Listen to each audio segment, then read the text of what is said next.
Roll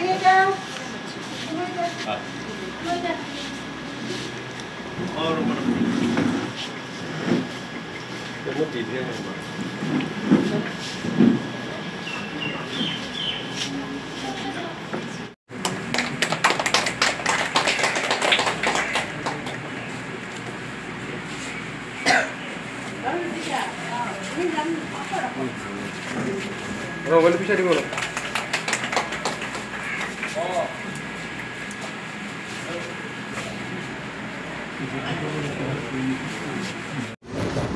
আজি 59তম স্বাধীনতা দিৱসৰ দিনত মই অসম চেলুট ত্ৰিৰংগা অসমৰ তৰফৰ পৰা আজি ইয়াত প্ৰতিনিধিত্ব কৰি ইয়াৰ গুৱাহাটী জিলা যি চেলুট ত্ৰিৰংগৰ কৰ্মবৃন্দ আছে তেখেতসকলৰ লগত আহি এই বৃদ্ধাশ্ৰমত আহি উপস্থিত হৈছোঁ।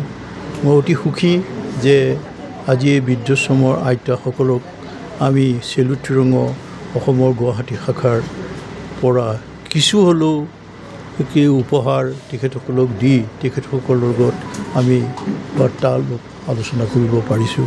অতি সুখী কাৰণ এই স্বাধীন ভাৰতৰ আমাৰ মাজৰে আমাৰ মা হওক বাইদেউ হওক বা আইতা হওক তেনে কিছু সংখ্যক এই বৃদ্ধ নাগৰিকে আজি কেনেধৰণে জীৱন যাপন কৰিছে দেখি সঁচাই দুখ লাগে।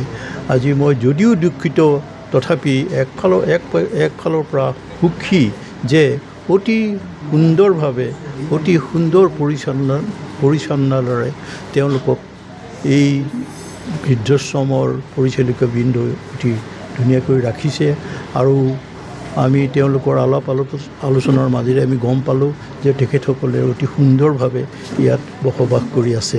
গতিকে মই তেখেতসকলৰ আগৰ জীৱনকাল অতি সুখৰ হওক, সুখেৰে থাকক তাৰ কাৰণে ভগৱানৰ ওচৰত প্ৰাৰ্থনা জনাইছোঁ আৰু তেখেতসকলৰ আশীৰ্বাদেৰে আমি চেলুট ত্ৰিৰংগৰ কৰ্মবৃন্দই যাতে আমি আগলৈ ৰাইজৰ কাম কৰিবলৈ কিছু উদগনি পাওঁ ইয়াকে আশা ৰাখি মই দোহাৰ অনবৰত মানে তেজৰ প্ৰতিটো ৰক্ত প্ৰবাহত মানে মোৰ এটাই মোৰ ব্যক্তিগত অনুভৱ কৈছোঁ ভূপেন হাজৰিকাৰ সেই মানুহে মানুহৰ বাবে দুৰ্বল মানুহে যদি জীৱনৰ কোবাল নদী পাৰ হয় তোমাৰে সাহসত তুমি হেৰুৱাবা নেকি হয়নে। এই জীৱনটোত যদি আমাৰ ভাৰতবৰ্ষ স্বাধীন হৈছে কিন্তু যদি অৰ্থনৈতিক স্বাধীনতা নাথাকে, পেটত যদি ভোক থাকে, মানুহ যদি আশ্ৰয়হীন হয় তেতিয়া যদি কিবা স্বাধীনতাৰ মূল্য আছে হয়নে। সেই কথা অনুভৱ কৰিয়ে আমি যিখন শ্ৰেণী আশ্ৰমখনত আহিছোঁ, মই বৃদ্ধাশ্ৰম কৰি ক'বলৈও বেয়া লাগে কাৰণ এইটো প্ৰকৃতিৰ নিয়ম। আমিও লাহে লাহে বৃদ্ধ হৈ আছোঁ, সৰু ল'ৰাও ছোৱালীও লাহে লাহে সময়লৈ এদিন বৃদ্ধ হ'ব।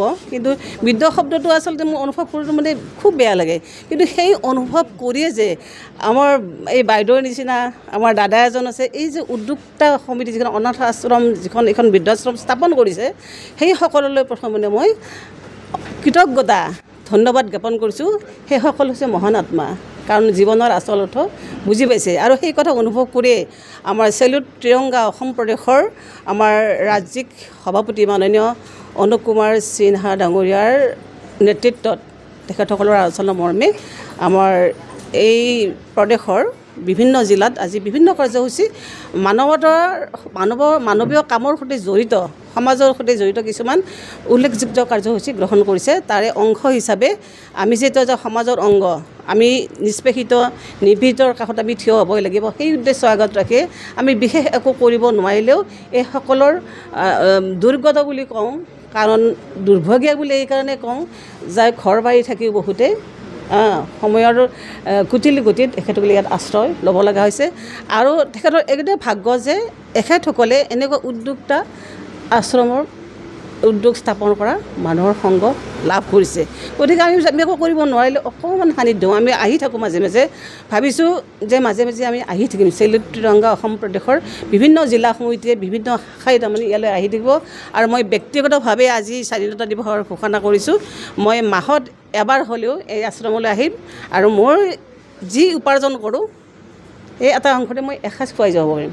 মানে প্ৰতিগৰাকীয়ে মোৰ আইতা নহয়, মোৰ মা হয়। হয়নে? মা যদি দুখত থাকে তেতিয়াহ'লে কোনো সন্তান সুখত থাকিব নোৱাৰে, কোনো দেশ সুখত সুখী হৈ থাকিব নোৱাৰে, কোনো স্বাধীনতাৰ অৰ্থই নাথাকে। হয়নে? গতিকে এই শুভক্ষণটোত মই মাসকলৰ পৰা আশীৰ্বাদ বিচাৰিছোঁ যে মই মানৱ সেৱাৰ কাৰণে আমাৰ চেলুট ত্ৰিৰংগা অসম প্ৰদেশৰ সমূহ কাৰ্যকৰ্তাই যাতে মানৱ সেৱাৰ সৈতে উৎসৰ্গিত হ'ব পাৰে আৰু সমাজৰ প্ৰত্যেকটো উন্নয়নমূলক কামত জড়িত হৈ থাকে।